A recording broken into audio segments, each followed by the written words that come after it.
ADF foods and Hindustan foods, इन दोनों companies को हम इस वीडियो में एक साथ कंपेयर करेंगे।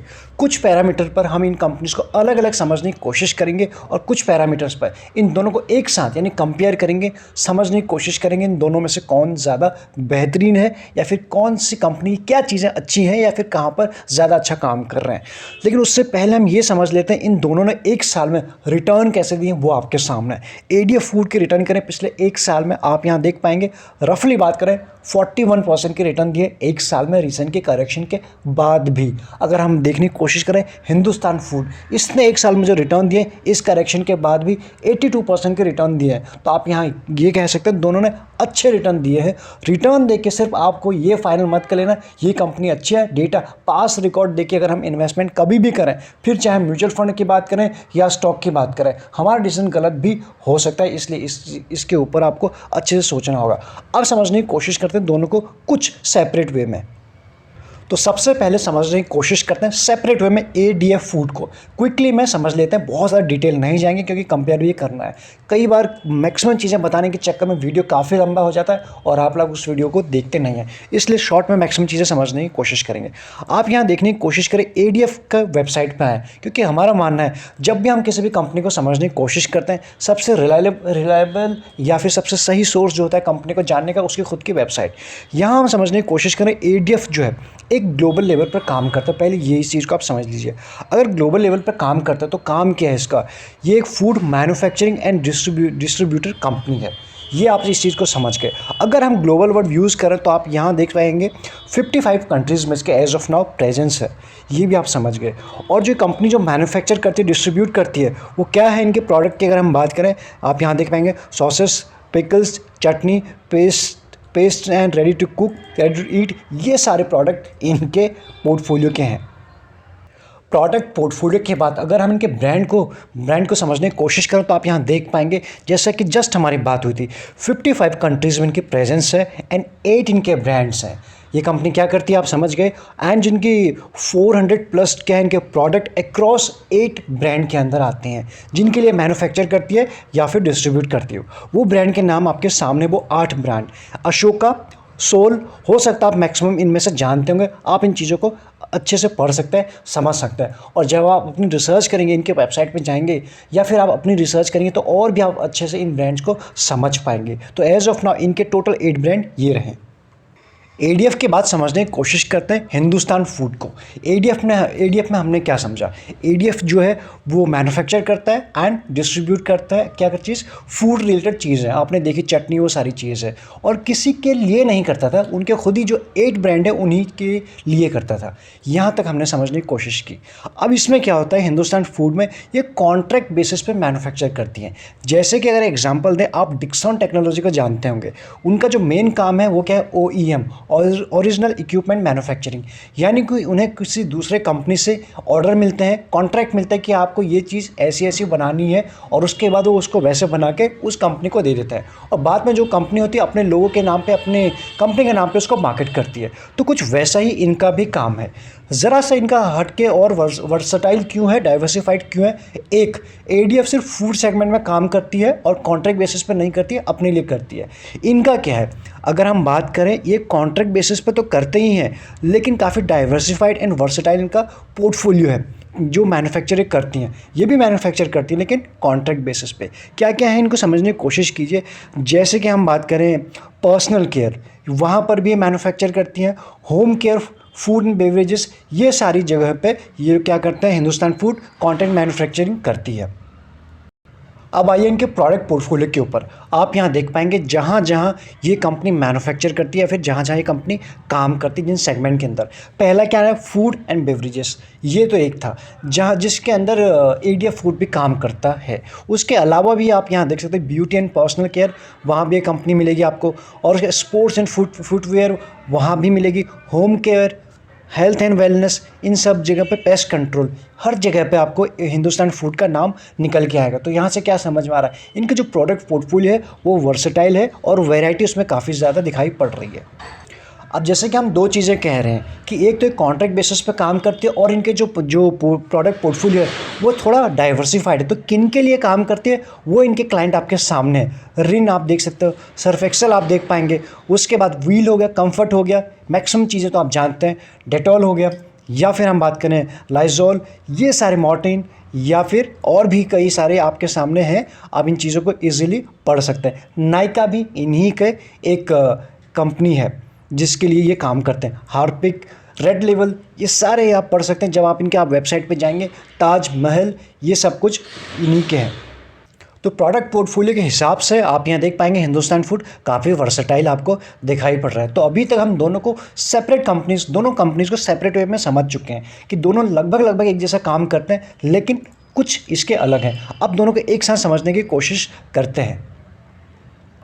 नाउ अगर इन दोनों को एक साथ कंपेयर करके देखने की कोशिश करें इनके नंबर वाइज, क्योंकि नंबर जो होते हैं अपने आप में बहुत सारी चीज़ें बता देते हैं, झूठ नहीं बोलते हैं। सेल्स ग्रोथ की अगर हम बात करें, हिंदुस्तान फूड की अगर हम बात करें, पिछले 5 साल में जो सेल्स ग्रोथ रही है 125% की रही है। अगर 3 साल की बात करो 115, और 1 साल की बात करें 79, जिससे आप काफ़ी अच्छा कह सकते हो सेल्स ग्रोथ में, शॉर्ट रन में, मीडियम रन में या फिर लॉन्ग रन में। यही चीज़ अगर हम बात करें ADF फूड्स की बात करें तो इसकी 5 साल पहले जो सेल्स ग्रोथ रही थी वो थी 8%। उसके बाद इंप्रूवमेंट आया हुआ है, फिर 13, फिर 21। यानी हमें यहाँ से क्या समझ में आ रहा है, ADF की जो सेल्स ग्रोथ है कंटिन्यूसली यहाँ से बढ़ते हुए नज़र आ रही है। अगर हम हिंदुस्तान की बात करें, ये अपने आप में कहीं ज़्यादा थी 5 साल पहले, वहाँ से डिप आया है, लेकिन डिप आने के बाद भी अभी भी कहीं ज़्यादा ऊपर हमें दिखाई पड़ रही है। तो ये एक पैरामीटर आपको देखना ज़रूरी है। दूसरा अगर हम बात करें इनकी प्रॉफिट ग्रोथ कैसी रही है, इसके ऊपर ज़रा ध्यान दीजिए। सबसे पहले अगर हिंदुस्तान की बात करें, यहाँ पे फोकस करना, 5 साल में 90% प्लस इनकी प्रॉफिट ग्रोथ रही है परसेंटेज वाइज। 3 साल की बात करें 79, और 1 साल में 60 प्लस। तो यहाँ पर कोई भी वीकनेस नहीं है, या फिर ना ही सेल्स के पैरामीटर पर, ना ही प्रॉफिट के। तो नंबर्स गुड। अगर हम बात करें ADF की 21, 18, 16, यहाँ पर भी अगर हम नंबर वाइज देखने की कोशिश करें, सेल्स में भी प्रॉफिट में भी आपको हिंदुस्तान फूड ऊपर नज़र आएगा। इसके पीछे का रीज़न भी एक और है, जैसे हमने देखा था इनका जो प्रोडक्ट पोर्टफोलियो वर्सेटाइल है और काफ़ी डिवाइड है। तो इसलिए हर सेगमेंट से कुछ ना कुछ रेवेन्यू जब आता है और आखिरी में जुड़ता है, तो यहाँ पर आपको वो नंबर्स के फॉर्म में दिखाई पड़ रहे हैं जो अच्छे हैं। इनके शेयर प्राइस की अगर बात करें एज ऑफ नाउ, तो आप यहाँ पे देख पाएंगे चीज़ों को इजीली। हिंदुस्तान फूड की अगर हम बात करें, इसका share price as of now जो चल रहा है 2010 का एक शेयर मिल रहा है। अगर हम इसकी बात करें तो आप यहाँ देख सकते हो 846 के आसपास ये रहा। मार्केट कैपिटल की बात करें, यहाँ आप देख सकते हो मार्केट कैपिटल में भी हिंदुस्तान फूड आपको बड़ा दिखाई पड़ रहा है। 4261 की मार्केट कैप है, और उसकी अगर बात करें तो आप यहाँ देख सकते हो 16494 के आसपास। तो यहाँ पर मार्केट कैप के हिसाब से भी हिंदुस्तान बड़ा है। प्राइस टू बुक वैल्यू की बात करें, यहाँ पर इसकी प्राइस टू बुक वैल्यू आपको ऊपर दिखाई पड़ रही है 17 के आसपास। इस लिहाज से अब कम है, यहाँ पर एक अच्छी बात ये हो जाती है। अगर हम बात करें पी रेशियो के हिसाब से करें, इसका है 91 और इसका है 39 के आसपास। यानी यहाँ से पी के हिसाब से भी आपको जो कम दाम पे मिल रहा है, अगर हम देखने की कोशिश करें, वो 39 के आसपास आपको ADF मिल रहा है। EPS की बात करें, दोनों का रफली एक जैसा है 21 के आसपास। तो यहाँ पर हमें क्या समझ में आए, EPS एक जैसा है, ठीक हो गया। और सेल्स एंड प्रॉफिट ग्रोथ में हिंदुस्तान ऊपर था रैंकिंग के हिसाब से। अगर हम बात करें पी के हिसाब से, ये काफ़ी ऊपर दिखाई पड़ा हिंदुस्तान फूड, कंपेयर करें अगर दूसरे के साथ से। बाकी इंपॉर्टेंट पैरामीटर के ऊपर ध्यान दें कि जैसे कि ROE की अगर हम बात करें, हिंदुस्तान फूड का ROE है 1 साल में 17 प्लस, 3 साल में 19 प्लस और 5 साल में 16 प्लस। यानी 20 से बिलो ही ये ट्रेड करता हुआ नजर आ रहा है। लेकिन जैसे आप अच्छा बोल सकते हैं, 20 से ऊपर की गुड की कैटेगरी में कोई भी स्टॉक चले जाता है, बट एज ऑफ नाउ ये वहीं है।